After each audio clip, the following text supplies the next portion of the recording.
Olá, muito boa tarde, sou o Rodrigo Miranda, sou da Escola Técnica e Profissional do Ribatejo, ETPR. Sou aluno do 11º TE, curso de Eletrotecnia. Hoje, no âmbito da disciplina de Matemática, venho apresentar um trabalho com os meus colegas. Eu venho apresentar o domínio e o contradomínio. Bem, o domínio e o contradomínio são um conjunto de valores que a gente pode colocar dentro de uma função, sendo o seu conjunto de saída. E a gente tem o ponto de partida, que é a parte A, e temos o conjunto de chegada, que é o ponto B. Os exercícios que eu vou propor na minha apresentação vai ser qual é o gráfico da função G, e depois vou apresentar o seu domínio, o seu contradomínio e qual é o conjunto de partida e o conjunto de escada, e vou identificar o que é os objetos e as imagens. Bem, para começar, o gráfico da função G, esta aqui é a função G, como a gente pode analisar aqui, na reta do conjunto de partida para o conjunto de chegada, como temos ali um G, a gente pode chamar isto de função G. A função G é composto por o 2 do conjunto de partida, que liga ao 8 do conjunto de chegada, depois o 3 do conjunto de partida, que liga ao 12 do conjunto de chegada, e o 4 do conjunto de partida, que liga ao 16 do conjunto de chegada.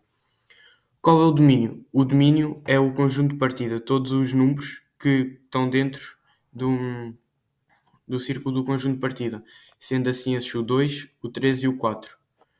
O seu contradomínio é o contrário a todos o que estão dentro do conjunto de chegada, que neste caso é o 8, o 12 e o 16. O 20 porquê é que não é? O 20 não é porque não tem nenhuma ligação do conjunto de partida. Como não tem nenhuma ligação do conjunto de partida, logo não pode ser do contradomínio. O conjunto de chegada e de partida.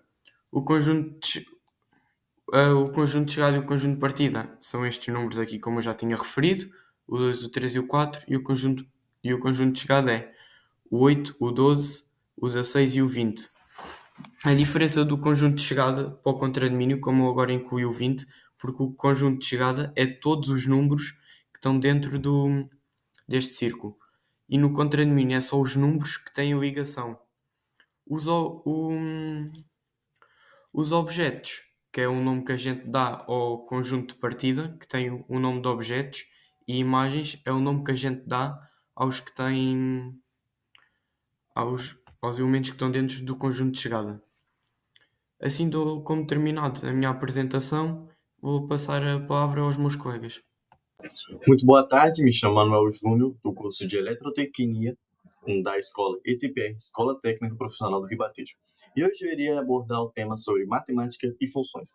A pedido da professora Mariana Pereira, ela nos pediu para resolver um exercício, e eu escolhi o exercício de fórmula resolvente. A fórmula resolvente é uma ferramenta que é utilizada para resolver equações do segundo grau. Utiliza-se essa fórmula para determinar os zeros de uma função. Tá aí a fórmula, que é x igual a menos b mais ou menos raiz quadrada de b ao quadrado, ao cubo, desculpe, menos 4ac, dividido por 2a. Para utilizar a fórmula resolvente, é necessário utilizar o binômio discriminante, que é delta igual a b ao quadrado menos 4ac. E deve-se olhar para a expressão algébrica de uma equação quadrática, aonde irá colocar a fórmula dentro da raiz quadrada. Sabe-se que se delta é maior que zero, terá apenas duas raízes quadradas. E se delta for igual a zero, terá apenas uma raiz quadrada. Logo, se delta for menor que zero, não terá nenhuma raiz quadrada. Os exercícios seguintes que eu propus foi: resolva a seguinte equação: x2 menos 5x mais 4 igual a zero. Identifique o coeficiente, calcule o binômio discriminante e aplique a fórmula resolvente. As fórmulas que iremos utilizar nesse exercício serão essas duas. E a resolução foi: o A é o x, que é o x2, o B é o x, apenas o x, que é menos 5, e o 4, e o C é o 4, que é um número solo, que é um número real. Então, já identificamos o coeficiente e agora na fórmula nós teremos apenas que mudar as letras pelos números, que fica delta igual a abre parênteses menos 5 ao quadrado, ao cubo, desculpe, sempre confundo, pois por causa que se nós pegarmos apenas o 2 e fazer a potência do 2 apenas no 5, a subtração ficará inteira, não mudará. Então, fica, nesse cálculo, menos 4 vezes 1, que A é 1, vezes 4, que o C é o 4, que fica delta igual a 9.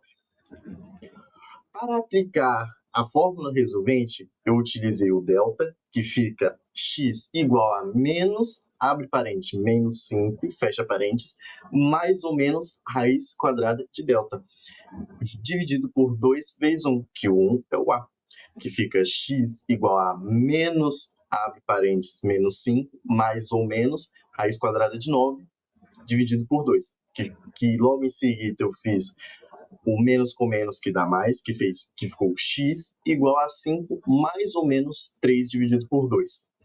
Nós temos que utilizar a fórmula para dividir o mais entre o menos, que nós teremos dois resultados, que é uma fórmula onde podemos ver aqui no binômio discriminante, que é uma fórmula positiva, que é maior que zero.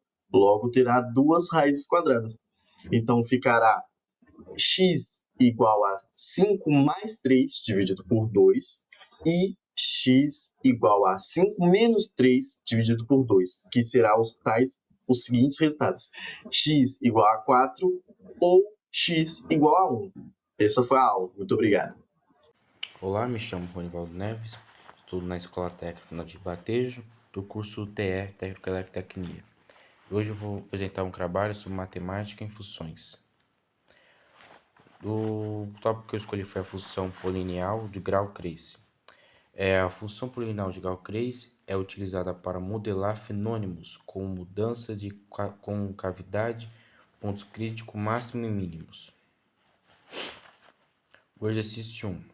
Na figura, essa parte da representação gráfica de uma função cúbica f, sabe-se que a função admite o máximo relativo, que é igual a 4, para x igual a menos 1,5, perdão.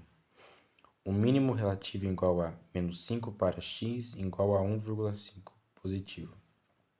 Onde tem 3 zeros, o menos 3 negativo, o zero e o 3.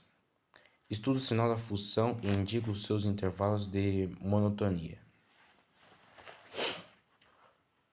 O f é positivo em aberto, menos 3 e 0 fechado. E em 3 aberto e em menos infinito aberto. É negativo em aberto menos infinito e menos 3 aberto. E em aberto 0 e 3 aberto. O f é crescente em aberto menos infinito a menos 1,5 fechado. E em 1,5 fechado e infinito aberto e positivo. É decrescente em 1,5 fechado e 1,5 fechado também, só que positivo. Pergunta número 2. Sabe-se que uma certa função cúbica é crescente. Qual das seguintes afirmações é verdadeira? A. A função é sempre positiva. B. A função não tem zeros. C. A função não tem extremos. D.